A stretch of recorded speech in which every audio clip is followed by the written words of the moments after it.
Ella. As I walk down the corridor, each step feels like a battle against myself. What am I even doing? Questioning my alpha, the very man who rules the entire pack, about my role? Still, something compels me to press on. It's been 2 weeks and I've done nothing, just hosting dinner parties while scowling at him. I'm done sidelining myself, done being the Luna who's seen but not heard. My upbringing, my training, it all screams for me to be more involved, to understand the inner workings of the pack I'm now a part of. The door to Roman's office is deceptively simple, a polished wooden barrier that stands as the last line of defense between his world of pack politics and high-stakes decisions, and the rest of the estate.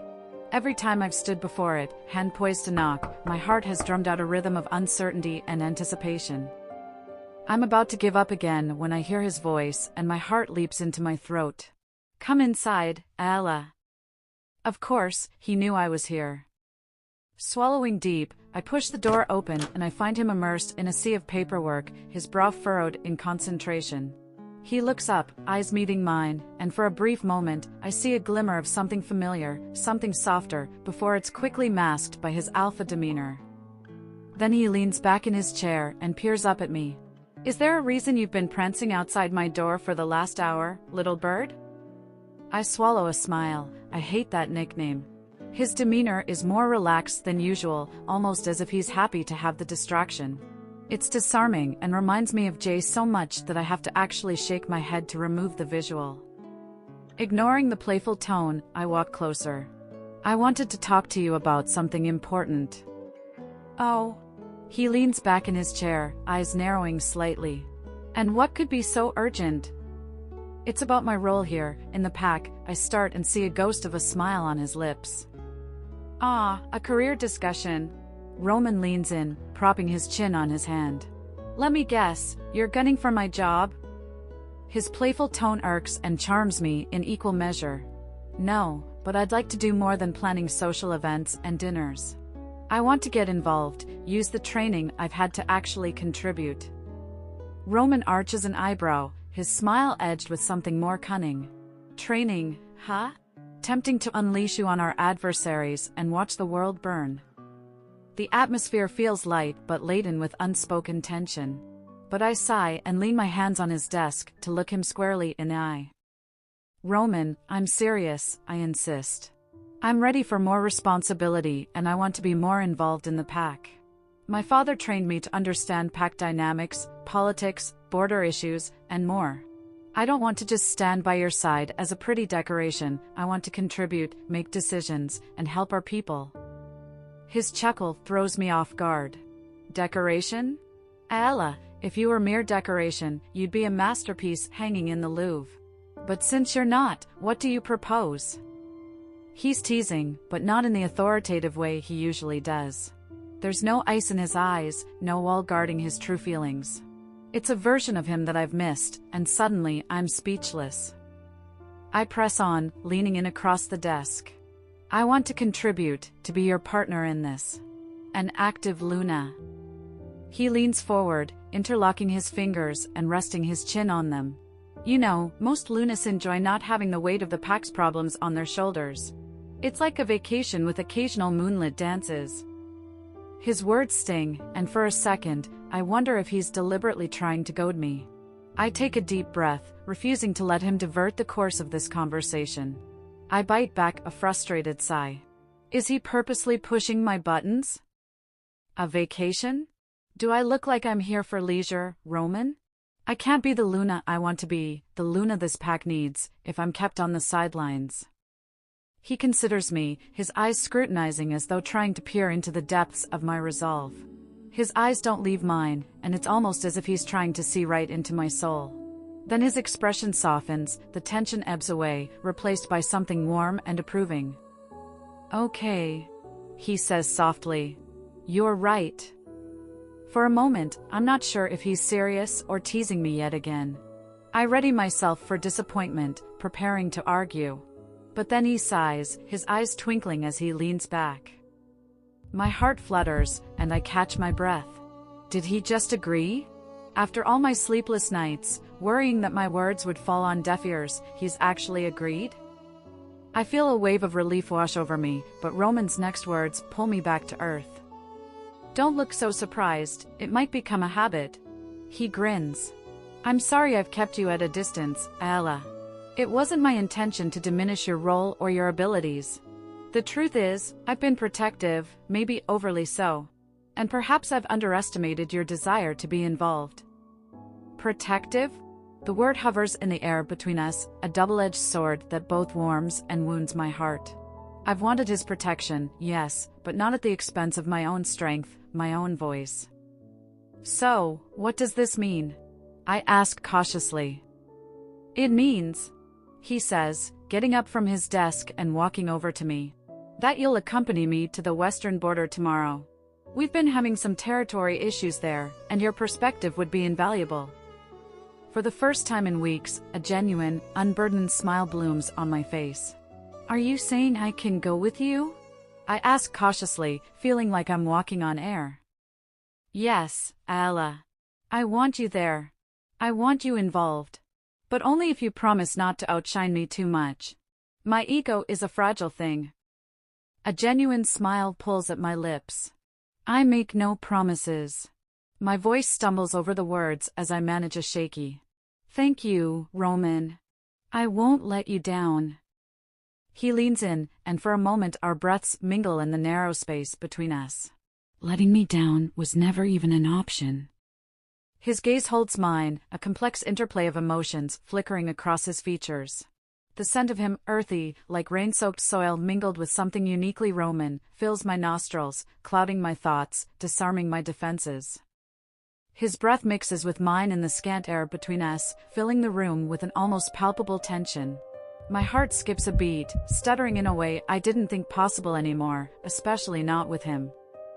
I've been around the block enough times to recognize that I should not be feeling this way.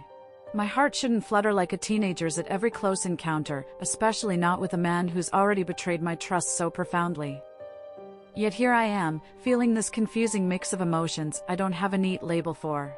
My skin tingles where it nearly touches his, as though his proximity itself is a form of intrusion into the carefully guarded space I've built around myself. I don't want to feel like this. I don't want to be attracted to Roman. But the fact that my pulse quickens says otherwise. He was Jay, the man I fell for, and sometimes, like right now, glimpses of that man break through, making everything 100 times more confusing. My thoughts are a swirl, contradicting each other like an internal tug-of-war. Part of me wants to lean in, to close the space between us and just forget, if only for a second, all the complicated mess that is our history. Another part screams caution, reminding me why that would be a terrible idea. When he pulls back, there's a sense of loss and relief fighting for dominance. I should be glad the moment's over, that I didn't do anything impulsive. But something lingers, the trace of what might have been, or maybe what could still be. And that terrifies me more than anything. Because if I'm honest with myself, part of me yearns for that closeness again, even if my rational mind knows better than to go down that road. As I step back, my emotions slowly settling, one thing becomes glaringly clear: my reaction to him is something I'll have to come to terms with, sooner rather than later. Ella. The SUV's engine hums beneath me, filling the space with a quiet but constant reminder that life, like the world outside the tinted windows, keeps moving. Roman sits beside me, his phone pressed to his ear. He's speaking Russian, a language I can't decipher, but the cadence of his voice is hypnotic. The man becomes something else when he's focused, like a sleek blade drawn from a hidden sheath. He's dressed today in a way that could almost be criminal: black jeans molded to his form, a white t-shirt that seems tailored to tease the imagination, and a black leather jacket that screams confidence. His blonde hair is doing that thing again, falling rebelliously over his forehead, refusing to be tamed. Just like the first day I laid eyes on him. I know I should be immune to his allure by now. But, God help me, the man looks gorgeous today. He looks sinfully, distractingly gorgeous. And I can't afford to be distracted. Our driver informs us we're nearing our destination. It's then I notice the shift in Roman. It's like watching ice crystallize over a pool of water, a subtle but irrevocable change. His eyes, once simmering with an inscrutable heat, now turn glacial. I shiver, and it has nothing to do with the SUV's climate control. Suddenly, it clicks and my heart drops. We're not here to settle a simple skirmish or mediate a petty dispute between packs. I'm no fool. When people from outside our pack see Roman, the Alpha face to face, it's the last face they ever see. The room seems to shrink, squeezing this realization into the airless space between us. When Alpha Roman makes a house call, it's often a death knell. We pull up to a building that seems designed to be forgotten, plain, nondescript, almost aggressively ordinary. Roman turns to me with an expression that's unreadable but intense. I had you go over some paperwork as to why we're here. He starts. But remember, you wanted to come, to understand what I do. Just know, once you see this, there's no going back. I don't intend to. I reply, though a part of me questions the wisdom of my resolve. He peers into my eyes, and seemingly finds what he's looking for, because he nods. Then he slips on a pair of black Wayfarer sunnies before he steps out of the SUV, the gravel crunching beneath his boots, as men I don't recognize greet him with deferential nods. I follow him inside, the heaviness of the situation settling in my bones, and for good reason. There are about 50 men in here, and just 2 of us. The tension in the air thickens almost instantaneously as Roman steps into the clearing. His eyes scan the assembly of men facing him, evaluating them not just as foes, but as obstacles, objects that have foolishly placed themselves in his path. I stand a few feet behind, my feet planted firmly on the ground, my own gaze locked on him. It's as if I'm about to witness a force of nature unleashed, something both terrible and beautiful. I shouldn't be feeling this way, shouldn't be drawn to him with such fervor, especially not now. But I am. My heart hammers in my chest as he moves with a predator's grace, his presence filling the room like dark water. He takes off the wayfarers and starts pacing, asking questions in a low voice that doesn't invite argument. Yet, after several minutes, he pauses and turns toward me, a measure of uncertainty clouding his eyes. His voice is low, every word measured and precise, as if he's slicing through the tension with a scalpel. "What do you think?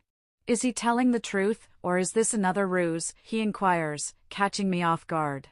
I didn't expect to be consulted, especially not here, in this room where futures are decided in the space of heartbeats. It's hard to say. But remember, lies have a way of unraveling. If he's lying, it'll come out, one way or another. I respond cautiously. He nods, absorbing my words, then he turns back to the man. In an unsettling transformation, his demeanor shifts from calculated to visceral. Roman's physicality takes over, each movement a terrifying ballet of control and aggression. My eyes are riveted on him, the raw intensity of his actions transfixing. With a fluid, almost casual movement, Roman sheds his leather jacket, tossing it aside without a second glance, then cracking his neck. "The only way you're walking out of here with your lives is if you kill me. So, gentlemen," he says, lifting his arms to the side and grinning, "I invite you to try." What follows is a swift ballet of violence and precision that defies any fight I've ever seen. Roman's every step, every pivot, every jab and kick are perfectly timed and executed. It's as if he's an artist, and this brutal setting is his canvas. He weaves through the attackers, each meeting their end so quickly they hardly have time to realize their mistake. But what truly captivates me is how effortless he makes it all appear, as if he's doing nothing more strenuous than a morning workout. It's violent, yes, but it's also decisive and confident, and I find myself irrevocably attracted to this side of him. The dominance, the raw authority, he embodies the essence of an alpha, and every fiber of my being responds to it. I hate myself for it, but I can't lie about what I feel. Just when I think I've grown somewhat accustomed to the breathtaking brutality of it, an attacker breaks through the chaotic fray, lunging towards me with feral eyes. My own eyes widen, my muscles tense to spring away, but Roman is faster. He intercepts the attacker midair, his fist meeting flesh with a sickening crunch. The man crumples to the ground, lifeless, before he even lands. Roman turns back to me, his eyes searching mine for a brief moment. I can't decipher the emotion behind them, whether it's concern, anger, or something else entirely. Then, without a word, he turns back to the fight. If possible, his movements become even more ruthless, a whirlwind of lethal strikes and crippling blows, as if the attempt on me has stoked his fury to new heights. And despite the chaos, the violence, the moral complexities that I'll surely grapple with later, I find myself unable to look away from him. My heart pounds not from fear, but from a magnetic attraction I can neither explain nor deny. Within minutes, it's over. 50 men lie motionless on the ground, their still forms a testament to the undeniable power of my alpha. Roman stands amidst them, almost untouchable, barely a mark on him. His chest rises and falls steadily, not from exhaustion, but perhaps from satisfaction or the sheer adrenaline rush. I realize then that I've been holding my breath, and as I exhale, it's as if I'm releasing a part of the tension that had gripped me. As Roman walks back toward me, his crimson alpha eyes meet mine again, and this time I see something new. A silent question, perhaps, asking whether I now comprehend the depth and breadth of his world, a world that I've asked to be part of. His hands, forearms and crisp white shirt are splattered with blood, and gods, if it didn't add to his allure. The man looks sexy as hell while covered in blood and looking feral. As he stands amidst the fallen, he locks eyes with one man who's still conscious, breathing laboriously and clutching a wounded arm. With a calculated slowness, Roman approaches him, stooping to bring himself to eye level. "Do you know why you're still breathing?" Roman's voice cuts through the heavy air, each word precisely enunciated. It's not a question, it's a lesson he's about to impart. The man's eyes flicker between Roman and me, finally settling on his alpha. He shakes his head, wincing in pain. Roman glances over his shoulder at me, then back at the injured man. "I want to hear you say it. Say why you attacked my pack. My territory. We thought you were weak. Thought you wouldn't fight back and that your pack doesn't even have an alpha." "Rumors, alpha. Just rumors," the man stutters, his gaze flickering to the unmoving bodies surrounding him. Roman's eyes narrow. "And do rumors often lead you to such catastrophic decisions?" The man shakes his head again, his breaths becoming more shallow. "No, alpha." Roman straightens up and takes a few steps back, contemplating. He then turns slightly to me, locking eyes for a fleeting second. "Ella, what should their punishment be? Exile or execution? What does fairness dictate here?" It's a heavy question, but I feel a flush of warmth at being consulted. Despite the gravity of the moment, his inclusion of me feels like a subtle affirmation of my place in his world. Exile for those who can still walk. They spread the word and live as examples. The rest, it's too late for them. I finally say, and I see a flicker of something, approval, perhaps, in Roman's eyes. He nods, then turns back to the wounded man. "You hear that? My Luna says you get to live.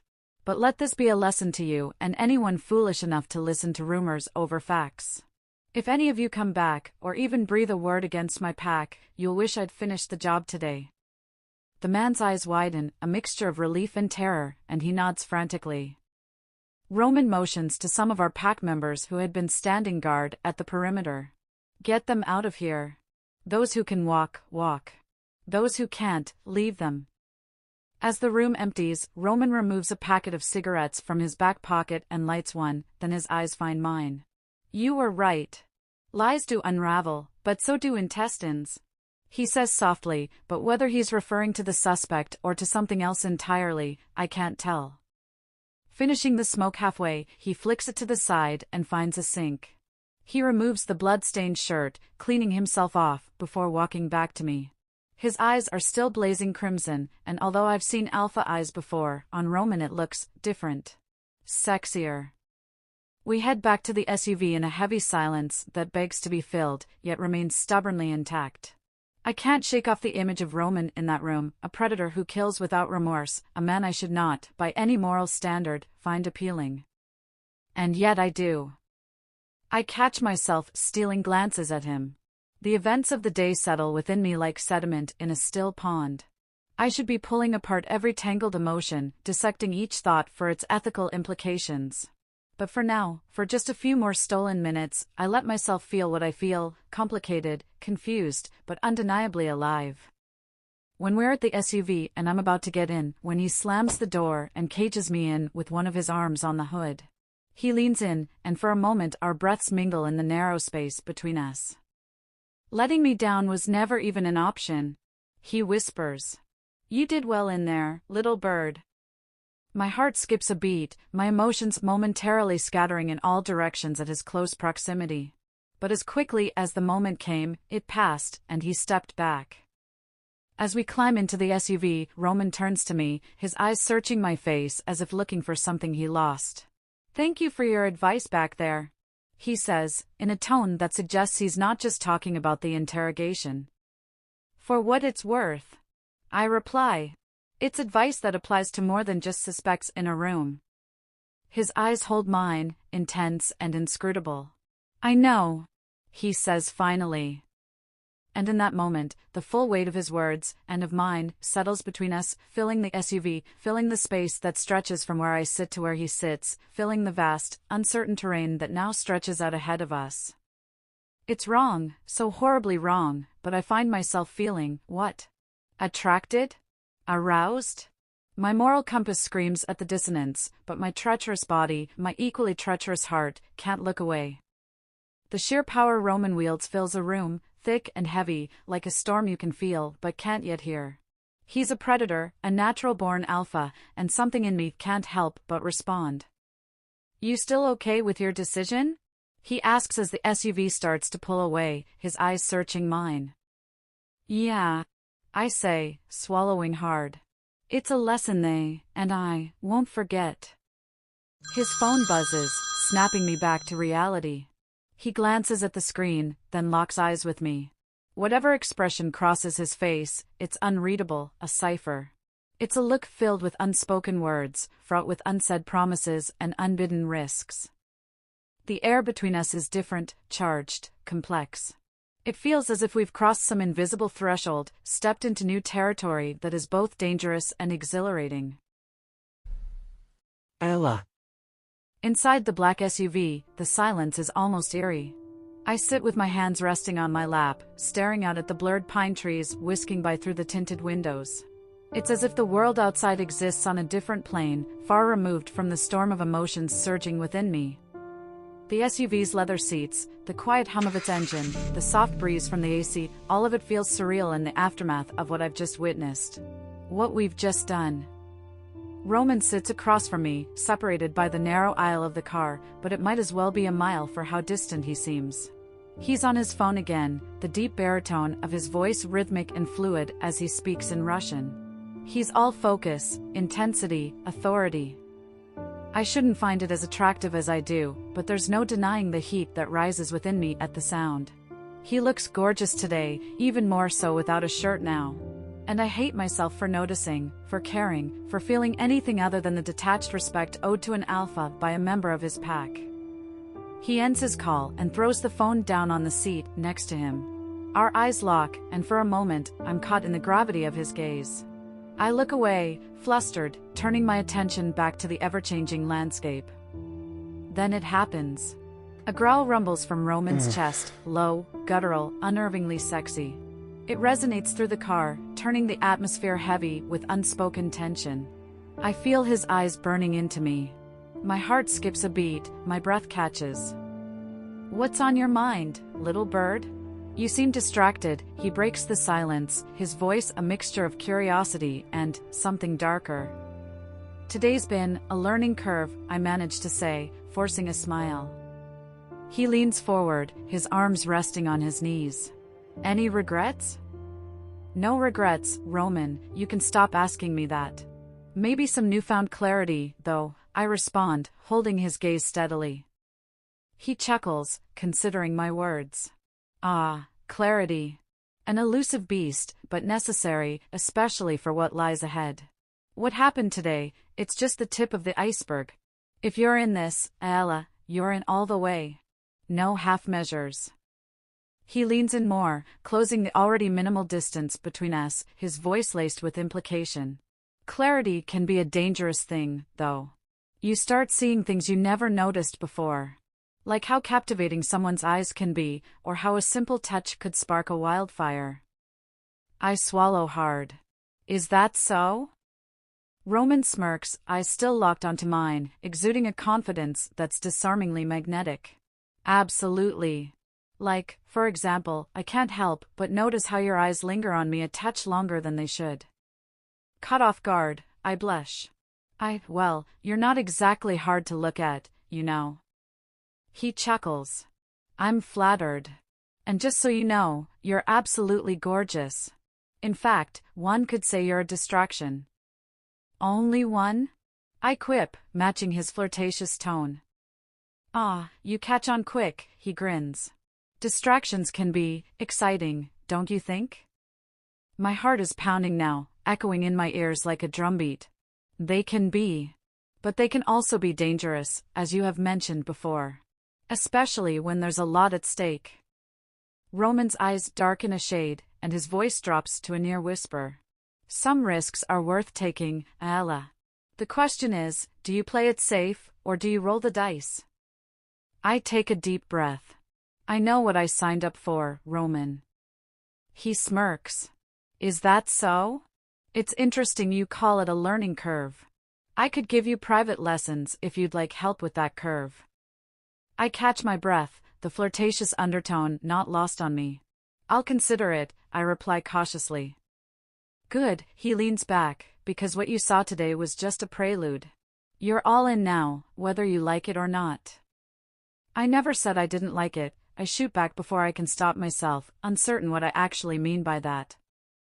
Roman's grin widens. Ah, now we're getting somewhere. I nod, not trusting myself to speak, because how do you tell someone that you're both terrified and exhilarated by what his so-called lessons could be? We lapse into another charged silence.